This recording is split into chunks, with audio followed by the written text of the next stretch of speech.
we touched on KeyShot before, but I'm going to do the same things I did before by enlarging the environment.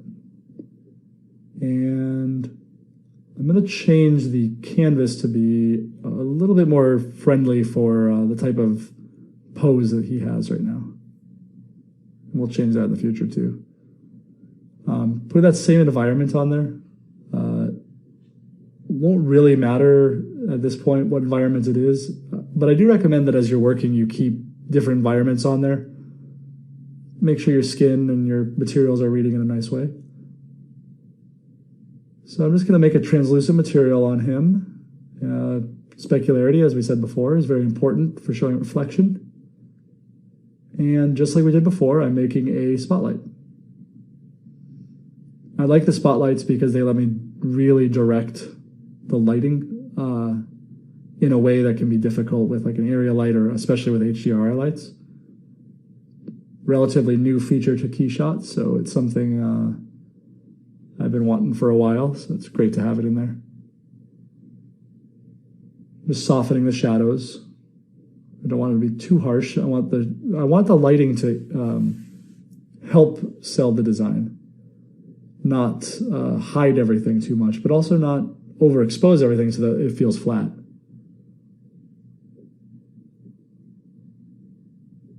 So I'm just fixing a little render problem there.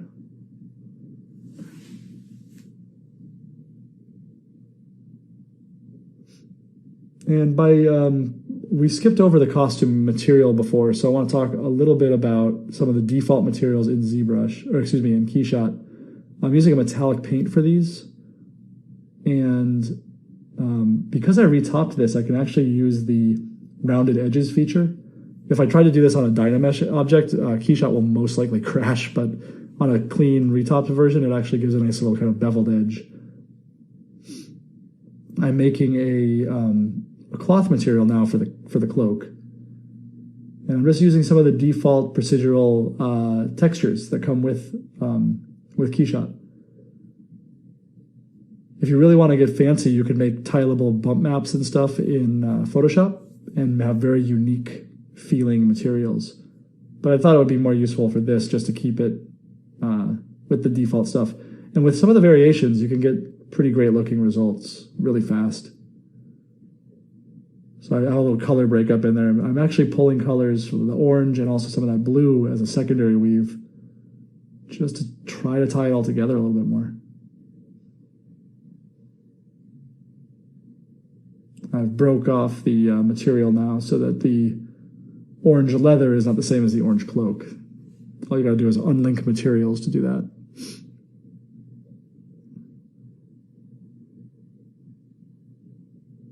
It's important that every material is worked on a little bit. So now for the cloth, I'm just going to use another one of the procedural materials to add a little bit of a weave to it.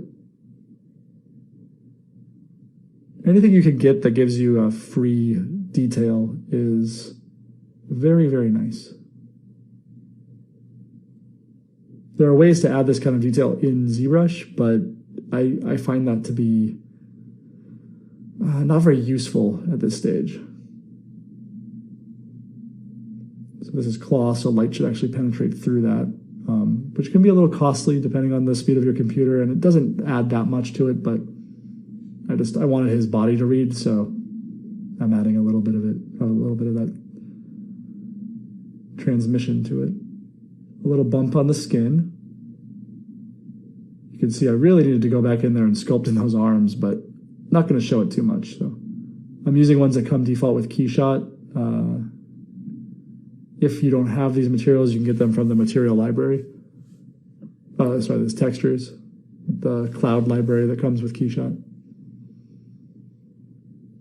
I have some custom ones I've used in the past, but I thought for this guy, we would just try to use as much default or free stuff as possible, because this software is expensive and there's a lot of great things you can get for free, like Blender or some of these materials. Some of the maps, HDRI maps, there's a site called HDRI Haven. Gives you free HDRI maps of all sorts, again, just donate to them because they're doing us all a wonderful service.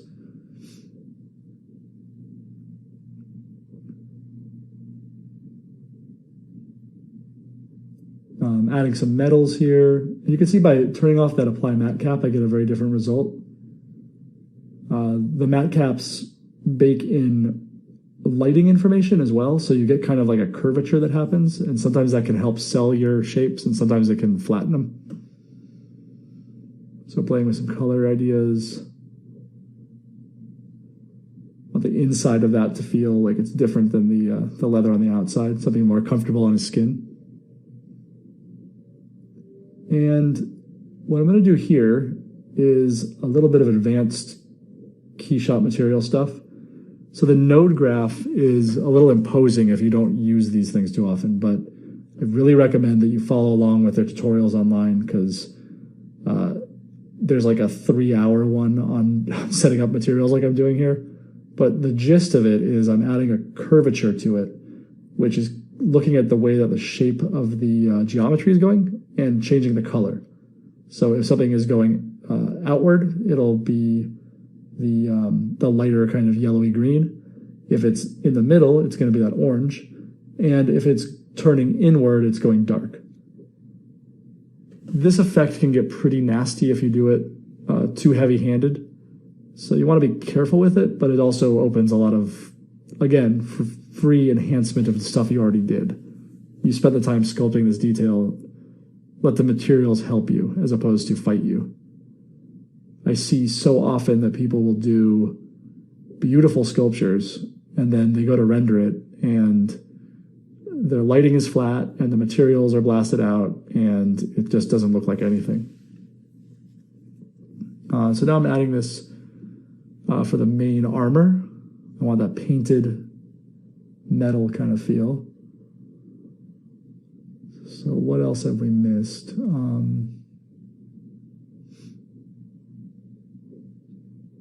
Keep looking. Just like when we're sculpting, I'm looking at the overall feel of this character. So got everything kind of where I want it. I'm going to add a little bit of a depth of field. Be very, very careful with depth of field. If you use it, it can add a lot of realism to your character. It can also make your character feel like a miniature.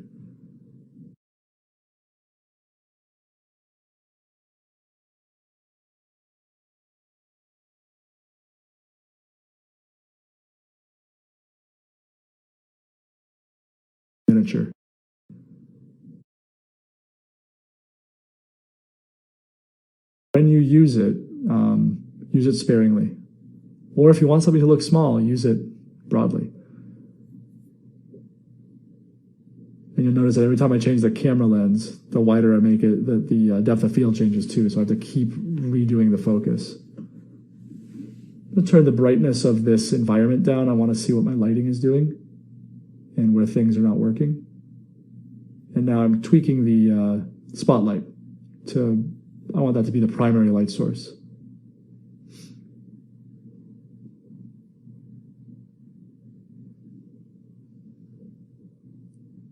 Something I had discovered recently is you actually have this little grid system.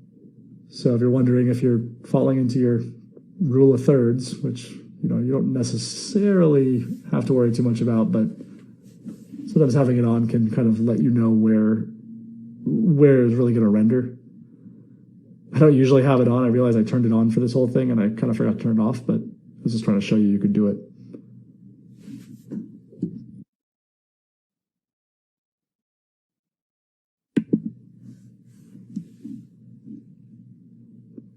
So we did before just color, but what I want to also do is use that curvature to drive material, to make some worn edges on this painted armor. So I'm going to use the same idea, but this time I'm using it as a mask. So just black and white, and then opacity on just a clear, bright metal. I put that on as a label, and you can see it's just kind of bringing out my edges. This can take a lot of tweaking. You might find it easier just to render it out and paint some metal in Photoshop, but I do kind of like having as much in render. Pardon me, hiccup. I do like having as much in render as possible. So since I have that metal, I wanted to make more of a matte painted surface.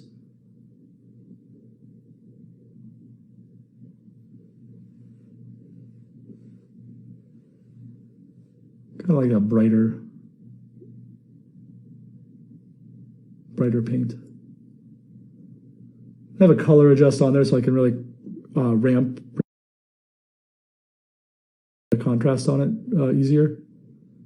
But you still have to play with these settings to find those magic numbers that work for your character or object.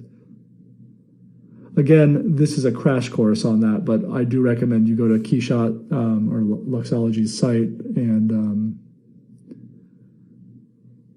follow along with their big seminars, because they're long, but they go into every little detail you could imagine and then some. But they are worth the time investment if you're interested in learning advanced Keyshot materials. I could have done a 3-hour course just on Keyshot materials, but I think about half of you would have fallen asleep before I got to the end. I might have fallen asleep before I got to the end. So I'm combining this with a little bit of a scratch. And getting the order right is always a little tricky. There we go. At this point, I just need to make sure that both are reading. I want to see the scratches and I want to see the curvature. That seems pretty close. If I put on screen mode, then the two will combine correctly.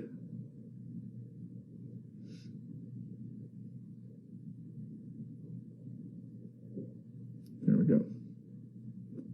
I guess lighten mode. Now I'm just playing with the size of it and the overall contrast. One thing with Keyshot is because it builds up your render, it can be kind of tricky to figure out what is really going to look like. So always give it a second to bake. And the computer I'm working on has, I want to say 88 cores. It's pretty fast. It's something I built just for Keyshot. So it tends to kind of render a little bit quick, which is great. Some of you might be working on much slower machines, so as you do these tweaks, it'll just be a big pixelated mess. Slow down and just let it render and see what it's really doing before you move on, because in the past I've done that and then realized, oh, wow, there's a whole area that looked completely different than I expected when I rendered it. So now I'm just trying to find a good camera angle.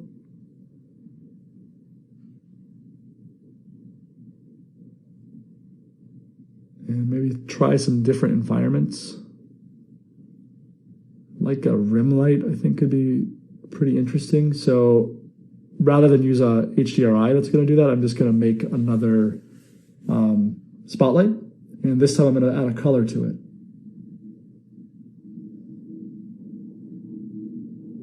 Maybe a blue.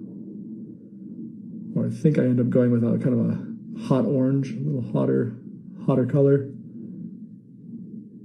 So why a rim light? I want to read the silhouette. I want to read some of the overlaps. You know, he's got some interesting shapes going on that are easy to lose when you're just going off of a blasted out HDRI image. So having some of these more controlled lights can really make that stuff pop.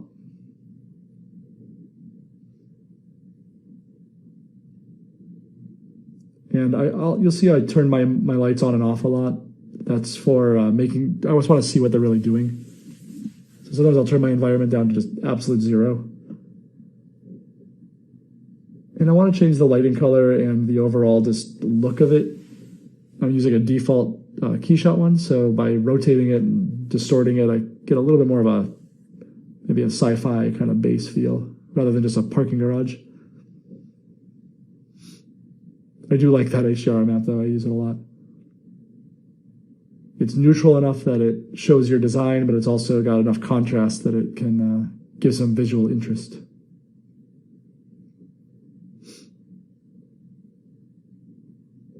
So I've set up a bunch of different cameras, and I just want to see which ones look best.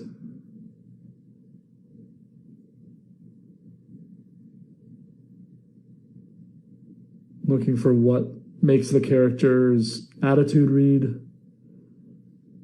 Does it look better if it's a long, full body? Does it look better if it's a widescreen? And what we're going to do is a few different renders, so I don't need to be too careful. In fact, I kind of want to find maybe 3 images that kind of show the character off to the best I can.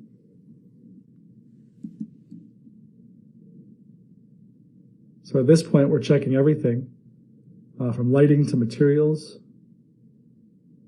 You'll notice as I open this up, I have a grunge map up there, the diffuse. It's just using a very simple map to add a little bit of a kind of a dirt overall. And I've added it to a few different areas. And here I'm just cranking these numbers to make the edges pop out a little bit nicer. Sometimes just moving the light, you start to notice, oh, that doesn't work as well as I hoped.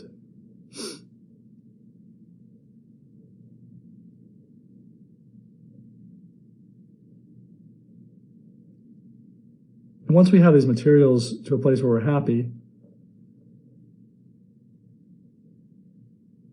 we're going to want to take this, figure out a few camera angles to render.